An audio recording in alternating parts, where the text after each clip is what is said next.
اعوذ باللہ من الشیطان الرجیم بسم اللہ الرحمن الرحیم السلام علیکم ورحمۃ اللہ وبرکاتہ۔ آج کی گفتگو بھی قربانی سے متعلق ہے۔ قربانی کا مطلب قربانی ہے، یہ نہیں کہ قربانی کی اور خود ہی اس سے ہم نے استفادہ کر لیا۔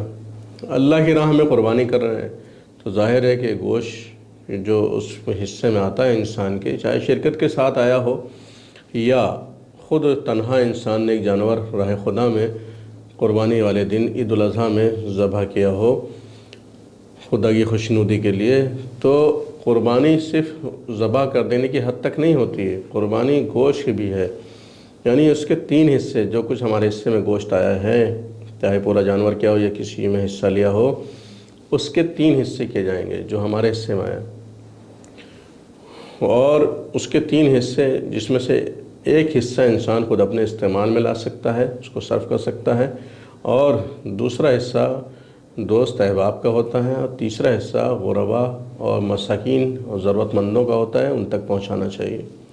بعض لوگ جو لا علمی کی وجہ سے مسئلے سے ناواقف ہونے کی بنا پر یا نہ سمجھنے کی بنا پر، جبکہ یہ مستحب عمل ہے، سنت موقدہ ہے، تو لوگ خود ہی کھا جاتے ہیں، کوئی کہ ذبح کر دیا قربانی ہو گئی۔ ایسا نہیں کرنا چاہیے، بلکہ بعض لوگ ایسے بھی ہیں کہ جو پورے کا پورا گوشت، پورے کا پورا جانور راہ خدا میں ضرورت مندوں میں تقسیم کر دیتے ہیں، ایسی بھی مثالیں ہیں۔ تو لیکن ایک حصے کا جواز ہے، آپ استعمال کر سکتے ہیں، دوسرا حصہ دوست احباب کا، تیسرا غربا و مساکین ضرورت مندوں کا ہے، ان تک پہنچانا چاہیے انسان کو۔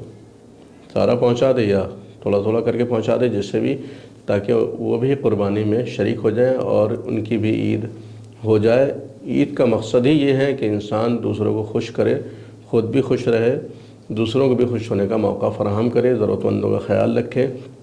ایسا نہیں کہ ہم عید کی خوشی میں ضرورت مندوں کو بھول جائیں، ان کا ضرور خیال رکھیں، جس لحاظ سے بھی ضرورت مندوں کی مدد کر سکتے ہوں، وہ ان کی بھی اچھے سے عید ہو جائے، یہ انسان کو صحیح کوشش کرنی چاہیے۔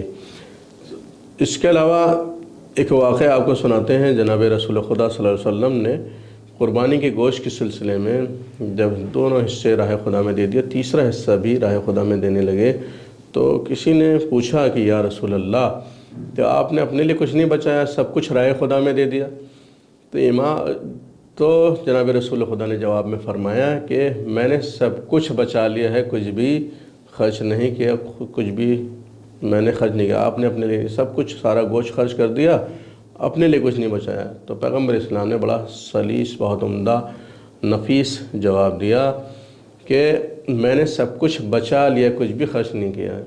گویا کہ جو کچھ راہ خدا میں خرچ ہوتا ہے وہ سب کچھ محفوظ ہوتا ہے، بچ جاتا ہے، وہ اجر کی صورت میں اللہ کے یہاں مل جائے گا۔ لیکن جو کچھ ہم اپنے اوپر صرف کر لیتے ہیں اس کا کوئی اجر ملنے والا نہیں ہے۔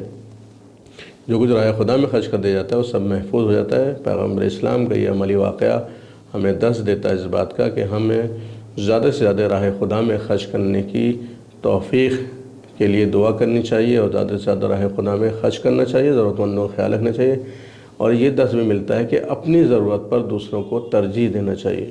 وآخر دعوانا الحمد للہ رب العالمین۔